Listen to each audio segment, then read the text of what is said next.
ತರಗತಿಯಿಂದನೇ NCERT ಪುಸ್ತಕಗಳ ಗುಣಮಟ್ಟ ಇವೆಲ್ಲ ಬೇರೆ ಕೆಲಸ ಹಚ್ಚೋದಕ್ಕಿಂತ ಯಾಕೆ ಗುಣಮಟ್ಟ ಕುಸಿತಾ ಇದೆ ಅಂತಂದರೆ ಆ ಶಿಕ್ಷಕರು ಪಾಠ ಮಾಡೋದಕ್ಕಿಂತ NCERT ಪಾಠ ಮಾಡಕತ್ರಿ. ಯಾಕೆ ಅನುದಾನಿತ ಮತ್ತು ಅನುದಾನ ಮಾಡಿದ್ರನ್ನ ಗುಣಮಟ್ಟ ಸರ್ವೆ ಮಾಡ್ಲಿಕ್ಕೆ ಹಚ್ಚಿದ್ರೆ ಎಷ್ಟೋ ದಿವಸ ಅನುದಾನ ಕೊಟ್ಟಿರೋದಿಲ್ಲ ಖಾಸಗಿ ಶಾಲೆಗಳಿಗೆ. ಆ 95ರಿಂದ ಪ್ರಾರಂಭವಾದಂಥ ಶಾಲೆಗಳಿಗೆ ಆದಷ್ಟು ಶೀಘ್ರದಲ್ಲಿ ಅನುದಾನಕ್ಕೆ ಒಳಪಡಿಸಬೇಕು ಅಂತ ಮುಖ್ಯಮಂತ್ರಿಗಳಿಗೂ ಮತ್ತು ಶಿಕ್ಷಣ ಮಂತ್ರಿಗಳಿಗೂ ನಾವು ಒತ್ತಾಯವನ್ನು ಮಾಡುತ್ತೇವೆ. ಅದೇ ರೀತಿ ಎರಡನೇದಾಗಿ ಈಗ ಮೊದಲು ನಮ್ಮ ರಾಜ್ಯದಲ್ಲಿ CBSE ಮತ್ತು ರಾಜ್ಯ ಪಠ್ಯಕ್ರಮ ICSE ಅಂಥೇಳಿ ಒಂದು ಸಮಾನತೆ ಇರಲಿಲ್ಲ.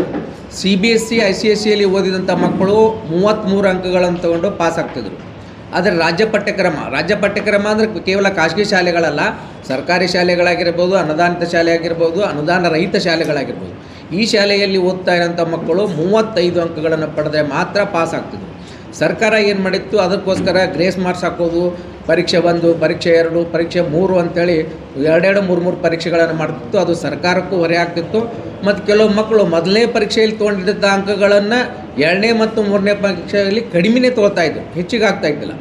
ಅದಕ್ಕೆ ನಮ್ಮ ರಾಜ್ಯ ಸಂಘಟನೆ ಕ್ಯಾಂಪ್ಸ್ ಅಂತ ರಾಜ್ಯ ಸಂಘಟನೆ ಪುಟ್ಟಣ್ಣ ಅವರ MLC ಅವರ ನೇತೃತ್ವದಲ್ಲಿ, D. ಶಶಿಕುಮಾರ್ ಅವರ ನೇತೃತ್ವದಲ್ಲಿ ಒಂದು ಆಯೋಗವನ್ನು ಮಾಡಿ ಬೇರೆ ಬೇರೆ ರಾಜ್ಯಗಳಲ್ಲಿರುವಂಥ ಪರೀಕ್ಷಾ ಪದ್ಧತಿಯನ್ನು ಪರಿಶೀಲನೆ ಮಾಡಿ ಸರ್ಕಾರದಲ್ಲಿ ಒಂದು ದುಂಡು ಮೇಜಿನ ಸಭೆಯನ್ನು ಸುಮಾರು 6 ತಿಂಗಳಿಂದ ಮಾಡಿ ಈ ಪದ್ಧತಿಯನ್ನು ರದ್ದು ಮಾಡಬೇಕು, ಮಕ್ಕಳಿಗೆ ಅನುಕೂಲವಾಗುವಂತೆ ತಾರತಮ್ಯ ಇಲ್ಲದಂತೆ CBSE ICSE ರಾಜ್ಯ ಪಠ್ಯಕ್ರಮದಲ್ಲಿ ತಾರತಮ್ಯ ಇರದಂತೆ 33 ಅಂಕಗಳನ್ನು ತೆಗೆದುಕೊಂಡು ಪಾಸ್ ಆಗಲಿಕ್ಕೆ ಒಂದು ವರದಿಯನ್ನು ಸಲ್ಲಿಸಿದಾಗ ಸರ್ಕಾರ ಆವಾಗ ಹೊರಟ್ಟಿಯವರು ಅದರಲ್ಲಿದ್ದರು. ಆದರೆ ಈಗ ದುರದೃಷ್ಟವಶಾತ್ ಹೊರಟ್ಟಿ ಸಾಹೇಬರು ಅದನ್ನು ಅಪೋಸ್ ಮಾಡ್ತಾ ಇದ್ದಾರೆ. ನಮ್ಗೆ ಅವ್ರ ಬಗ್ಗೆ ತುಂಬ ಅಪಾರವಾದ ಗೌರವ ಇದೆ, ಅವ್ರ ಶಿಕ್ಷಣದ ಬಗ್ಗೆ ಅಪಾರವಾದ ಜ್ಞಾನವುಳ್ಳವರು. ನಾವು ಕೂಡ ಅವರಿಗೆ ಮನವಿ ಮಾಡ್ಕೊಳ್ತೀವಿ, ಇದಕ್ಕೆ ಸಹಕಾರ ಮಾಡಿರಿ ಅಂತ. ಯಾಕಂದರೆ ನಮ್ಮ ಉತ್ತರ ಕರ್ನಾಟಕದಲ್ಲಿರುವಂಥ ಬಡ ಮಕ್ಕಳು ಈ 35 ಅಂಕ ತೆಗೆದುಕೊಳ್ಳದೆ ಫೇಲ್ ಆದಾಗ ನಮ್ಮ ಉತ್ತರ ಕರ್ನಾಟಕ ಭಾಳ ಬಡ ಜನ ಇರುವಂಥ ನಮ್ಮ ಉತ್ತರ ಕರ್ನಾಟಕ ಮತ್ತು ಹೈದರಾಬಾದ್ ಕರ್ನಾಟಕ ಆ ಮಕ್ಕಳು ಏನು ಮಾಡ್ತಿದ್ರು, ಫೇಲ್ ಆದ ಕೂಡಲೇ ಅವರೆಲ್ಲೋ ಕೂಲಿ ಕೆಲಸಕ್ಕೆ ಹೋಗೋದು, ಬೇರೆ ಅಡ್ಡದಾರಿ ಇರೋದು, ಹೆಣ್ಮಕ್ಕಳಾಗಿದ್ದರಿಂದ ಬಾಲ ವಿವಾಹ ಮಾಡ್ತಿದ್ರು. ಇದರಿಂದ ಶಿಕ್ಷಣದ ಹೈಯರ್ ಎಜುಕೇಷನ್ಲಿಂದ ಅವರಿಗೆಲ್ಲ ವಂಚಿತರಾಗ್ತಿದ್ರು. ಅದಕ್ಕೆ ನಾವು ಇದನ್ನು ಮಾಡಿದ್ದ ಸರ್ಕಾರ ಏನು ಮಾಡ್ತು, 33 ಅಂಕಗಳನ್ನು ಘೋಷಣೆ ಮಾಡೋದ್ರಿಂದ ಈಗ ಯಾವುದೇ ತಾರತಮ್ಯ ಇಲ್ಲ. CBSE ICSE ಸ್ಟೇಟ್ ಸಿಲೆಬಸ್ ಅನ್ನುವಂಥ ತಾರತಮ್ಯ ಇಲ್ಲ.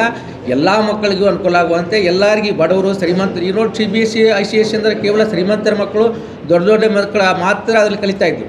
ಅದಕ್ಕೇನಾಗ್ತಿತ್ತು, ರಾಜ್ಯದ ಇಡೀ ದೇಶಾದ್ಯಂತ ನೋಡಿದಾಗ ನಮ್ಮ ರಾಜ್ಯದಲ್ಲಿ ವರ್ಷಕ್ಕೆ 6ರಿಂದ 7 ಲಕ್ಷ ಜನ SSLC ಫೇಲ್ ಆಗ್ತಿದ್ರು. ಮತ್ತು ಸುಮಾರು ಇಡೀ ದೇಶಕ್ಕೆ ಹೊಂದಿಸಿದಾಗ 22% ನಮ್ಮಂಥ ಫೇಲ್ ಸಂಖ್ಯೆ ಇತ್ತು. ಈ ರಾಜ್ಯ ಪಠ್ಯಕ್ರಮಕ್ಕೆ ಮತ್ತು CBSE ICSE ಕಂಪೇರ್ ಮಾಡಿದಾಗ ICSE CBSE ರಿಸಲ್ಟ್ 100% ಇರ್ತಿತ್ತು. ಆದರೆ ನಮ್ಮ ರಾಜ್ಯ ಪಠ್ಯಕ್ರಮ ನೋಡಿದಾಗ ಎಲ್ಲ ಕಡಿಮೆ ರಿಸಲ್ಟ್ ಆಗ್ತಿತ್ತು, 22% ಕಡಿಮೆ ಆಗ್ತಿತ್ತು. ಅದು ಯಾಕೆ ಆಗ್ತಿತ್ತು ಅಂದರೆ ಮಕ್ಕಳಿಗೆ ಪರೀಕ್ಷೆ ಗೊಂದಲ ಇತ್ತು, CBSE ICSE ಗೊಂದಲ ಇತ್ತು. ಅಲ್ಲಿ 33 ತೊಗೊಂಡ್ರೆ ಪಾಸ್ ಆಗ್ತಿದ್ರು, ನಮ್ಮ ಹತ್ರ 35 ತೊಗೊಂಡ್ರೆ ಪಾಸ್ ಆಗ್ತಿತ್ತು. ಅದಕ್ಕೆ ಸರ್ಕಾರ ಏನು ಮಾಡುತ್ತೆ, ಇದನ್ನು 33 ಅಂಕ ಕಳಿಸಿದ್ರಿಂದ ನಮ್ಮ ಸಂಘಟನೆಯ ಪರವಾಗಿ ಶಿಕ್ಷಣ ಮಂತ್ರಿಗಳಿಗೂ ಮತ್ತು ಮುಖ್ಯಮಂತ್ರಿಗಳಿಗೂ ಕಾರ್ಯದರ್ಶಿಗಳಿಗೂ ಎಲ್ಲ ಅಧಿಕಾರಿಗಳಿಗೂ ಕೂಡ ನಮ್ಮ ಸಂಘಟನೆ ಪರವಾಗಿ ನಾವು ಅಭಿನಂದನೆಗಳನ್ನು ಸಲ್ಲಿಸ್ತಾ ಇದ್ದೇವೆ. ಈ 33 ಅಂಕಗಳನ್ನು ಮಾಡಿದ್ದಕ್ಕೆ ಧನ್ಯವಾದಗಳನ್ನು ಸಲ್ಲಿಸ್ತಾ ಇದ್ದೇವೆ. ಅಧ್ಯಕ್ಷನಾಗಿ ಪ್ರಾಣೇಶ್ ಎಚ್ ಜೋಶಿ. ಸಹಜವಾಗಿ ಎಜುಕೇಷನ್ದಲ್ಲಿ SSLC ಅನ್ನತಕ್ಕಂಥದ್ದು ಒಂದು ಉತ್ತಮವಾದ ಘಟ್ಟ. ಆ SSLCಯಲ್ಲಿ ಸುಮಾರು ನಮ್ಮ ಉತ್ತರ ಕರ್ನಾಟಕದ ಮಕ್ಕಳು ಕಂಪಲ್ಸರಿ 35 ಅಂಕಗಳನ್ನು ಪಡೆದುಕೊಂಡಾಗ ಮಾತ್ರ ಸಹಜವಾಗಿ ಪಾಸ್ ಆಗ್ತಾಯಿದ್ರು. ಈಗ ಇತ್ತಿತ್ತಲಾಗಿ ಇಂಟರ್ನಲ್ ಮಾರ್ಕ್ಸು 20 ಮಾರ್ಕ್ಸು, ಆಮೇಲೆ 28 ಮಾರ್ಕ್ಸ್ ತೆಗೆದುಕೊಳ್ಳಬೇಕಾಗಿತ್ತು. ಅದು CBSEದಲ್ಲಿ ಆ ರೀತಿ ಅದು ಬದಲಾವಣೆ, ಅದು ವ್ಯತ್ಯಾಸ ಇರೋದ್ರಿಂದ ಸಹಜವಾಗಿ ಏನಪ್ಪ ಅಂತಂದರೆ ಮಕ್ಕಳಿಗೆ ಫೇಲು ಎನ್ನತಕ್ಕಂಥ ಒಂದು ಬಂತು ಅಂದರೆ ಅವ್ರ ಮುಂದೆ ಎಜುಕೇಷನ್ ಕಂಟಿನ್ಯೂ ಮಾಡೋದು ಡ್ರಾಪ್ ಆಗಿಬಿಡ್ತಾರೆ. ಯಾಕಂದರೆ ಸೈಕಿಕ್ಕಾಗಿ ಮಕ್ಕಳು ಸೈಕಾಲಜಿ ಆಗೋ ದೃಷ್ಟಿಯಿಂದ ಈಗ ಸಹಜವಾಗಿ ಶಿಕ್ಷಣ SSLC ಮಟ್ಟದಲ್ಲಿ ಅವ್ರ IQ ಲೆವೆಲ್ ಏನಿರುತ್ತೆ ಅಂದರೆ ಭಾಳ ಕಡಿಮೆ ಇರುತ್ತೆ. ಹೆಚ್ಚು SSLC ಆದ ನಂತರ PUC ಮಟ್ಟದಲ್ಲಿ ವಿದ್ಯಾರ್ಥಿಗಳು ಸುಧಾರಣೆ ಆಗೋದು ಜಾಸ್ತಿ ಇರುತ್ತೆ, ಡಿಗ್ರಿ ಮಟ್ಟದಲ್ಲಿ ಕೂಡ ಸುಧಾರಣೆ ಆಗೋದು ಜಾಸ್ತಿ ಆಗುತ್ತೆ. ಆದರೆ SSLC ಮಟ್ಟದಲ್ಲಿ ಅವರು ಪಾಸ್ ಆದ ಎನ್ನತಕ್ಕಂಥ ಅವರೇ ತಾವು ಮೋಟಿವೇಶನ್ ಆಗಿ ಏನಾಗ್ತಾರೆ, ಮುಂದೆ ಅವರು ಸುಧಾರಣೆ ಆಗೋದು ಸಾಧ್ಯತೆ ಇದೆ. ಅದಕ್ಕಾಗಿ ಸರ್ಕಾರ ಈ ಮಾಡಿರ್ತಕ್ಕಂಥ 33 ಅಂಕಗಳಿಗಷ್ಟು ಪಡ್ಕೊಂಡ್ರೆ ಪಾಸ್ ಆಗ್ತೀನಿ ಅನ್ನತಕ್ಕಂಥ ವಿಷಯವನ್ನು ನಮ್ಮ Vijayapura unaided school management association ಪರವಾಗಿ ಅದನ್ನು ತುಂಬ ಹೃದಯವಾಗಿ ಸ್ವಾಗತವನ್ನು ನಾವು ಮಾಡ್ತಾ ಇದ್ದೇವೆ ಅನ್ನತಕ್ಕಂಥ ದೃಷ್ಟಿಯಿಂದ ಹೇಳ್ತಾ ಈಗ ಅನೇಕ ಶಿಕ್ಷಣ ತಜ್ಞರು ಕೂಡ ಇದಕ್ಕೆ ಅಪೋಸಿಟ್ ಮಾಡ್ತಾ ಇದ್ದಾರೆ.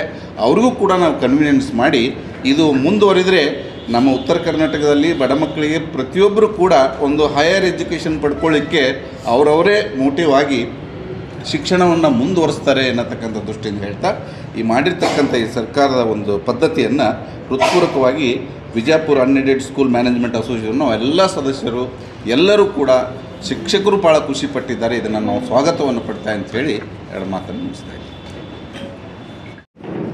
ಈಗ ಸರ್ಕಾರಿ ಶಾಲೆಯಲ್ಲಿ ಅಥವಾ ಅನುದಾನಿತ ಶಾಲೆಯಲ್ಲಿ ಬಡತನದಲ್ಲೇ ಕಲಿತು ಟಾಪರ್ ಆಗಿದ್ದಾರೆ, ರಾಜ್ಯ ಮಟ್ಟಕ್ಕೂ ಬಂದಿದ್ದಾರೆ ಸರ್ ಮಕ್ಕಳು.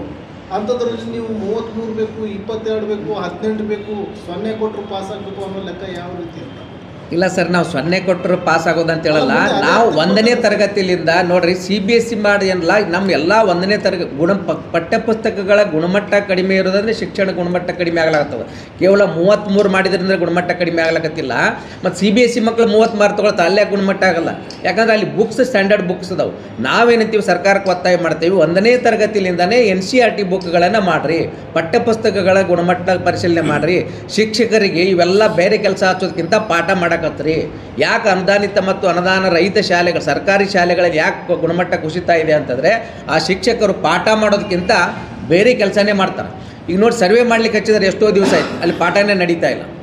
ಆ ಶಿಕ್ಷಕರಿಗೆ ಪಾಠ ಮಾಡೋಕ್ಕೆ ಕೆಲಸಕ್ಕೆ ಹಚ್ಚಿದ್ರೆ ಅಂದರೆ ಎಲ್ಲ ಕಡೆಯೂ ಗುಣಮಟ್ಟ ಹೆಚ್ಚಾಗ್ತೈತಿ ಮತ್ತು ಪಠ್ಯಪುಸ್ತಕ ಪರಿಷ್ಕರಣೆ ಆಗಬೇಕು. ಪಠ್ಯಪುಸ್ತಕದ 1ರಿಂದ 10ನೇ ತರಗತಿವರೆಗೆ ನಾವು ಪರಿಷ್ಕರಣೆ ಮಾಡಿದರೆ ICSE NCERT ಬುಕ್ಸ್ ಮಾಡಿದ್ದೀವಿ ಅಂತಂದ್ರೆ ಗುಣಮಟ್ಟನೂ ಹೆಚ್ಚಾಗ್ತೈತಿ, ಫಲಿತಾಂಶನೂ ಚೆನ್ನಾಗಿ ಬರ್ತೈತಿ. ನೀವು NCERT ಸಿಲೆಬಸ್ ಕೇಳ್ತಾ ಇದ್ರಿ, ಇರುವಂಥ ಸಿಲೆಬಸ್ಸೇ ಅರ್ಧ ಅಕಾಡೆಮಿಕ್ ಏರ್ ಮುಗಿದ್ರು ಪೂರೈಕೆ ಆಗ್ತಾ ಇಲ್ಲ ಸರ್ಕಾರ. ಸರ್, ಸರ್ಕಾರ ಪುಸ್ತಕಗಳನ್ನು ನಾವು ಹೋದ ವರ್ಷ ನಮ್ಮ ಕಡೆ ದುಡ್ಡು ಕಟ್ಸ್ಕೊಂಡಿರ್ತಾರೆ, ಇಲ್ಲಿ ತನಕ ಪೂರ್ತಿ ಪುಸ್ತಕಗಳನ್ನು ಕೊಡೋದಲ್ಲ. ಒಂದೊಂದು ಬುಕ್ಕ 2 ಬುಕ್ಕ ಕೊಡ್ತಾ ಹೋಗ್ತಾರೆ. ಅವಾಗ ಏನು ಮಾಡೋಕ್ಕಾಗ್ತೈತಿ? ಸರ್ಕಾರ ಅದನ್ನು ಯೋಚನೆ ಮಾಡಬೇಕು. ಈಗ ನಾವು 10 ವರ್ಷಗದ್ದೇ ಮನವಿ ಸಲ್ಲಿಸ್ತಾನೇ ಇದ್ದೀವಿ ಸರ್ಕಾರಕ್ಕೆ, ಜೂನ್ ಒಳಗೆ ಪಠ್ಯಪುಸ್ತಕಗಳನ್ನು ಕೊಡ್ರಿ ಅಂತೇಳಿ. ಜೂನ್ ಅಲ್ಲ, ಇನ್ನೂ ತನಕನೂ ಒಂದೊಂದು ಬುಕ್ಕ ಕೊಡ್ತಾ ಇಲ್ಲ ಸರ್ಕಾರ.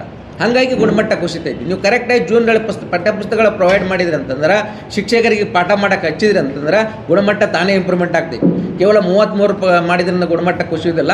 ಪಠ್ಯಪುಸ್ತಕ ಪರಿಷ್ಕರಣೆ ಆಗಬೇಕು, ಶಿಕ್ಷಕರನ್ನ ಪಾಠ ಮಾಡ್ಲಿಕ್ಕೆ ಹಚ್ಬೇಕು, ಅವಾಗ ಗುಣಮಟ್ಟ ಹೆಚ್ಚಾಗ್ತದೆ. ಇಲ್ಲಿ ಇಂಡಿ ತಾಲೂಕಿನಾಗ ಇವ್ರದೇ ಒಂದು ಸಾಲಿಗೆ ಇನ್ನೂ 2 ಬುಕ್ ಕೊಟ್ಟಿಲ್ಲ. 3 ದಿವಸ ಆಯ್ತು ನಾವು BO ಮಾತಾಡಕತ್ತೀವಿ. 2nd ಸೆಮಿಸ್ಟರ್ ಬುಕ್ಕೇ ಕೊಟ್ಟಿಲ್ಲ ಅವ್ರಿಗೆ.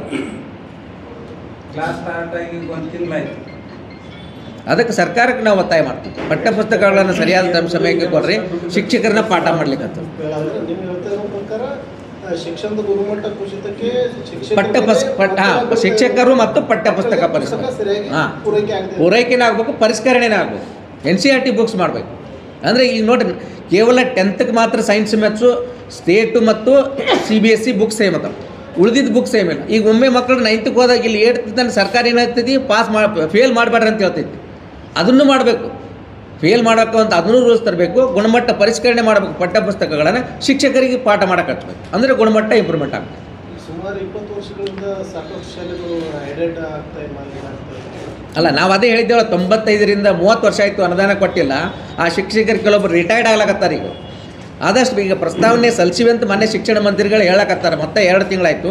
ಅದಕ್ಕೆ ಅದನ್ನು ಪ್ರಸ್ತಾವನೆ ಶೀಘ್ರವಾಗಿ ಮಾಡಿದರೆ ಅಲ್ಲಿರುವಂಥ ಶಿಕ್ಷಕರಿಗೆ ಅನುಕೂಲ ಆಗ್ತದೆ. ಕೆಲಸ ಮಾಡೋರಿಗೆ ಕೆಲವೊಬ್ರು ರಿಟೈರ್ಡ್ ಆಗೋ ಹಂತದಲ್ಲಿದ್ದಾರೆ, ಅವ್ರಿಗೆ ಸ್ವಲ್ಪ ಏನಾದ್ರು ಲಾಸ್ಟ್ ಮೂಮೆಂಟ್ ಆದರೂ ಒಂದು ಸರ್ಕಾರಿ ಸ್ಯಾಲ್ರಿ ತೊಗೊಂಡು ಇರ್ತಾರ ಅಂತ ಹೇಳೋಕ್ಕಿಂತ ನಾವು ಅದಕ್ಕೂ ಒತ್ತಾಯ ಮಾಡ್ತೇವೆ. 95ರ ನಂತರ ಪ್ರಾರಂಭವಾಗಿದ್ದ ಶಾಲೆಗಳಿಗೆ ಅನುದಾನಕ್ಕೂ ಒಳಪಡ್ತೀರಿ ಅಂತ ನಾವು ಒತ್ತಾಯ ಮಾಡ್ತೇವೆ. ವಿಭಜನೆಯಾಗಿ ಹೋರಾಟ ವಿಮುಖ ಆಗ್ತಾ ಇದೆ ಅಥವಾ ಏನು? ಬೆಳಗಾವಿ ಅಧಿವೇಶನದಲ್ಲಿ ಸಾಕಷ್ಟು ಹೋರಾಟಗಳು ಬರ್ತೀವಿ, ನಿಮ್ಮಲ್ಲೇ 2-3 ಟೀಮ್ಗಳು ಇರ್ತವೆ. ಇಲ್ಲ, ನಾವು ಉತ್ತರ ಕರ್ನಾಟಕ ದಕ್ಷಿಣ ಕರ್ನಾಟಕ ಅಂತ ನಾವು ಯಾವ ಸಂಘಟನೆಗಳನ್ನು ಮಾಡ್ಕೊಂಡಿಲ್ಲ. ನಾವು ಒತ್ತಾಯ ಮಾಡ್ತಾ ಅನುದಾನಕ್ಕೆ ಒಳಪಡ್ತೀರಿ, ಪಠ್ಯಪುಸ್ತಕಗಳನ್ನು ಪರಿಷ್ಕರಣೆ ಮಾಡಿರಿ, ಶಿಕ್ಷಕರನ್ನ ಪಾಠ ಮಾಡ್ಲಿಕ್ಕೆ ಬಿಡ್ರಿ.